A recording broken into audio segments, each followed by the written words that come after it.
welcome back to my channel, I Heart Stitching. Don't forget to subscribe for weekly video tutorials. And today I'm going to show you how I machine quilted this big quilt behind me. I did some swirl quilting on my home sewing machine, so I'm going to show you all the steps on how I did that, but I wanted to kind of break down kind of how to get started right here in front of the quilt before I kind of show you all the details. So a couple of main things to keep in mind are to baste your quilt really well, whatever method that is that you choose to do. I have a pin basting video that I'll link below, but you want to have your quilt basted really well. The other thing is you want to have a clean machine, a fresh needle. You want to be able to drop your feed dogs down and put your stitch length down to 0. You also want to have a nice good work surface, something where you can get as much of the quilt as possible up onto the table so you don't have any drag. Now when you're ready to get started quilting, this is a really large quilt, so it's hard to get the whole thing in the frame, but I'm just going to kind of explain to you how to get started. For me, and a lot of this is experience and just kind of seeing what works best for you. But for me, I like to kind of break up the quilt into quadrants. So about here is the center point. So I started about the center, and I kind of treat this quadrant of the quilt as one and kind of quilt that part, and then turn my work and then start going this way. So if you think about it, you kind of start in the middle, quilting, quilting, quilting over here to the side, quilt up, and then I turn it so that then all of this is onto my table, and then I kind of quilt this way. When I get over here, I turn it again and I kind of work kind of in a circle that way.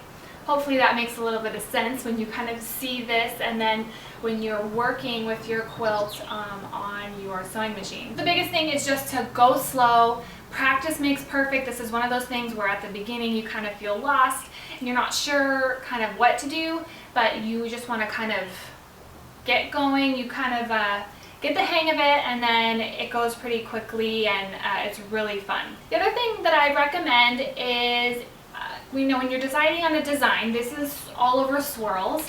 When you're deciding on a design, you can get a piece of paper, just a piece of printer paper and a marker, and kind of draw out your design. That way you can kind of get an idea for where you need to go next. That's one of the biggest things about machine quilting is when you get some, you're going in your swirl and then you're coming out of your swirl, okay, now where do you go? And so sometimes drawing it out on the piece of paper, that's kind of going to give you that muscle memory on where you want to go next and kind of give you an idea of how you want to plan out your quilting. Okay, so enough of that, let's get going and I'll show you all the steps on how I machine quilted these swirls on this quilt. So here's a couple things that you want to have ready when you're about to start quilting.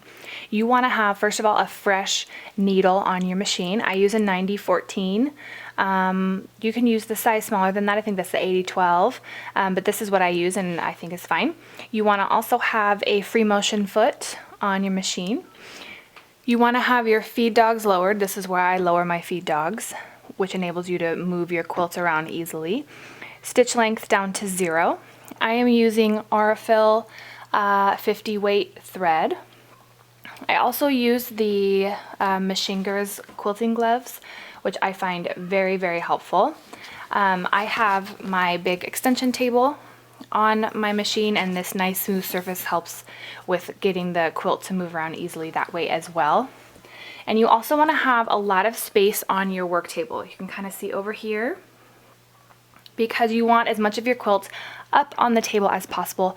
That will help to eliminate drag and be able to move your quilt around easily and get even stitches. The other thing I recommend is to have a bunch of bobbins ready to go so that you don't have to reload bobbins as you're quilting.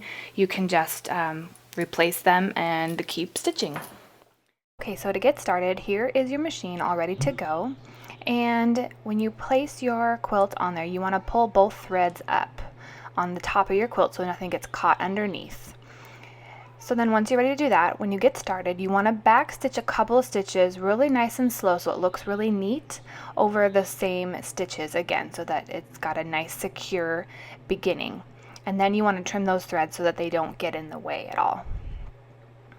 So then you want to just start off real slow. Use your foot pedal to kind of gauge how quickly your machine is going, and then your hands are what is making the stitch length.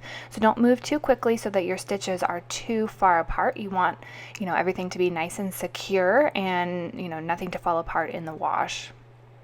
So right here you can see I'm making my swirl, going around in a circle into the tip and then going back out of the swirl in order to make that shape.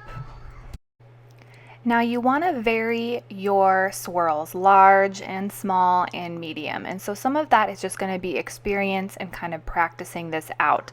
But keep in mind, once you wash the quilt and it all gets that nice crinkly, fresh out of the dryer look to it, you're not going to be seeing some of these mistakes. Just try your best, and as you get better at it, it will start looking more even. So don't stress out too much about how it's going, especially if you're a beginner. But just try to keep your stitches and your swirls consistent size throughout your entire quilt. That's probably a big thing to keep in mind, is so that you don't have giant swirls at the beginning and then tight little swirls toward the end. So that's something to kind of keep an eye on. Go slow. The gloves are really helpful in moving the quilt around. The biggest thing that will help you with good stitches is to be able to move the quilt around easily. If you have a bunch of it dragging on the floor, that's not going to help you. So here, if you need to travel around, just echo some of the other swirls that you have already made. If you're trying to get to another spot, or it's kind of an awkward place and a swirl isn't really going to fit in there very well, just kind of echo around and then place your swirl in there where you can fit it a little bit easier. That's one way to kind of fit in some of those awkward areas that could turn up. Also, when your bobbin runs out, you're going to do the same exact thing like I showed you at the beginning. Change out your bobbin, trim anything that's left over, and then continue quilting. Make sure that you backstitch well at the beginning and the end over the same stitches so that it looks good, so that you can't tell where you have started and stopped. So that's what you want to do when your bobbin runs out. Also, you want to check often the underside of your quilt to make sure that your tension looks good. You don't want any pulling or anything on the underside. My Juki does a beautiful job of quilting, and I don't have problems with my tension, but when I quilted a lot on my Viking, I did have trouble with my tension, and so you definitely want to have some practice little quilt sandwiches so that you can kind of check your tension and see what's going to work best on your machine specifically.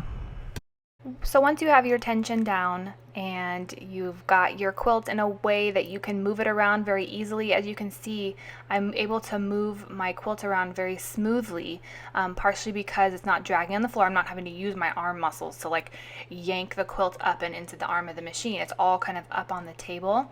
So that makes it so much easier. Having a large, extension table or having it flush with your table is really, really helpful for these kind of things also. Then it's just a matter of practicing and kind of getting that muscle memory of the design down, and this will take you a while. This probably took me about 5 to 6 hours of quilting. Maybe I start and stopped a lot, and about 10 bobbins worth, so it does use up a lot of thread. But the result is just so beautiful that it's really fun to do this. Here it is, all finished. You can see those swirls a little bit. And that's all. Let me know if you have any questions, and I hope you enjoyed this machine quilting swirl video. Okay guys, thank you so much for watching. If you enjoyed this video, don't forget to give me a thumbs up and subscribe to this channel. Leave me any questions or comments below. I will help you out as much as I can. This is a really fun part of quilting. It's a really great way to add some really fun dimension to your quilts, and it's not scary, I promise. It's really, really fun. Once you get your tension down and once you kind of get the hang of it, it's just really fun. Just put some music in and just kind of chill out and do your quilting. It just makes it such a professional result, being able to finish it this way. So thanks so much for watching, and I will see you in the next video. Bye!